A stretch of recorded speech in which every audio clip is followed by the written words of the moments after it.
The Theory of Stupidity by Dietrich Bonhoeffer, a mirror to our times. Let's explore Dietrich Bonhoeffer's theory of stupidity in depth and connect it to the worldwide democratic backsliding we're witnessing, from Trump in America to Duterte in the Philippines to the far-right surges across Europe. Dietrich Bonhoeffer, a German theologian and anti-Nazi dissident, wrote profoundly during one of history's darkest moments. In his prison writings before his execution by the Nazis in 1945, Bonhoeffer articulated what he called the theory of stupidity, an idea more chilling and relevant now than ever before. Bonhoeffer observed that stupidity is more dangerous than evil. While evil can be confronted, exposed, and fought, stupidity is much harder to combat. A stupid person, he wrote, is not simply someone with low intelligence. Rather, stupidity is a moral failure, a form of blindness to reason, facts, and ethics, often driven by social or political conditioning. Bonhoeffer wrote, "Stupidity is a more dangerous enemy of the good than malice. One may protest against evil. It can be exposed and, if need be, prevented by use of force. Evil always carries within itself the germ of its own subversion, in that it leaves behind in human beings at least a sense of unease. Against stupidity, we are defenseless. Neither protests nor the use of force accomplish anything here. Reasons fall on deaf ears. Facts that contradict one's prejudgment simply need not be believed. In such moments, the stupid person even becomes critical. And when facts are irrefutable, they are just pushed aside as inconsequential, as incidental. In all this, the stupid person, in contrast to the malicious one, is utterly self-satisfied, and being easily irritated becomes dangerous by going on the attack. For that reason, greater caution is called for than with a malicious one. Never again will we try to persuade the stupid person with reasons, for it is senseless and dangerous." Bonhoeffer's core views, a brief overview. Bonhoeffer was not merely a theologian in the abstract sense. He believed in a costly grace, that true Christian discipleship demanded real sacrifice and moral courage in the face of evil. His resistance to Hitler's regime was born out of this ethical conviction. Key elements of Bonhoeffer's thought: responsibility to act in the face of evil. Silence in the face of injustice, he said, is itself a form of complicity. Not to speak is to speak. Not to act is to act. Religionless Christianity. He foresaw a world where traditional religious structures might collapse, but genuine ethical living and following Christ would remain. The stupid versus the evil.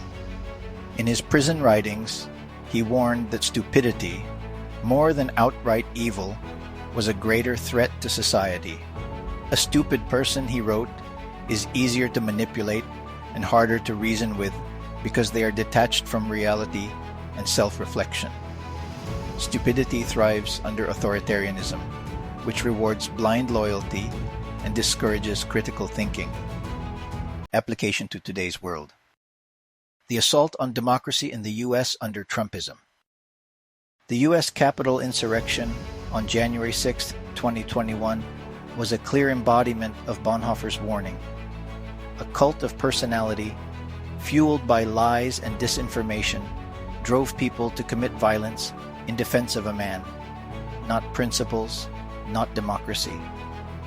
Trump's relentless undermining of democratic institutions, the judiciary, the press, and electoral integrity echoed the strategies of past authoritarians. His ability to command loyalty over truth reveals a society vulnerable to Bonhoeffer's concept of collective stupidity, a people who stop thinking critically and instead submit to ideology. The Philippines under Duterte. As in Nazi Germany, Duterte's appeal lay in a promise of order through brutal means. extrajudicial killings, the erosion of the rule of law, and the silencing of dissenting voices were all framed as necessary for the greater good. His base, driven by fear and anger, became a fanatical force that continues to threaten the country's democratic recovery. The phenomenon mirrors Bonhoeffer's warning about the masses being manipulated into complicity by leaders who use fear, propaganda, and moral inversion as tools of control. Europe and the rise of the far right. Countries like Germany, Italy, and the UK are witnessing the return of right-wing nationalism, often cloaked in patriotism, anti-immigrant sentiment, or resistance to woke culture. The AfD in Germany, Maloney in Italy, and elements of the Tory right in the UK are all tapping into widespread discontent, economic anxiety, and cultural fear. Social media has amplified these forces by creating echo chambers and rewarding outrage over reason. Bonhoeffer's critique of mass manipulation and the passive complicity of the public is disturbingly relevant. What can history teach us? Democracy is not self-sustaining. It requires constant vigilance, civic participation, and moral courage. Propaganda works. If people are not educated to think critically, they become easy prey to manipulation.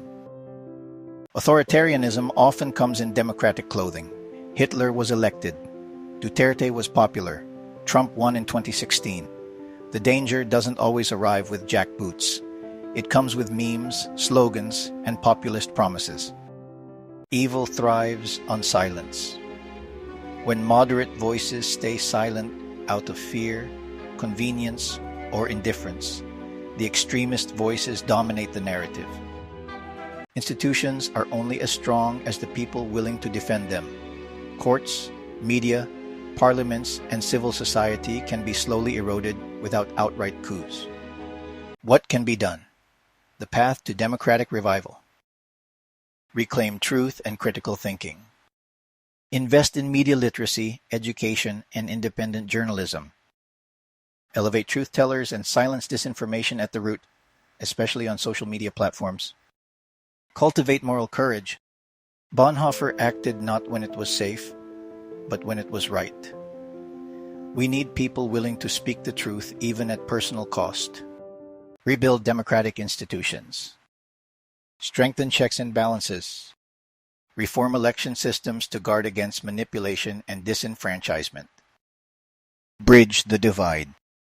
Engage with those who've been manipulated. Condemning them outright feeds polarization. Many people are simply misled, not malicious. Support civil society and grassroots movements. Democracy is lived at the local level.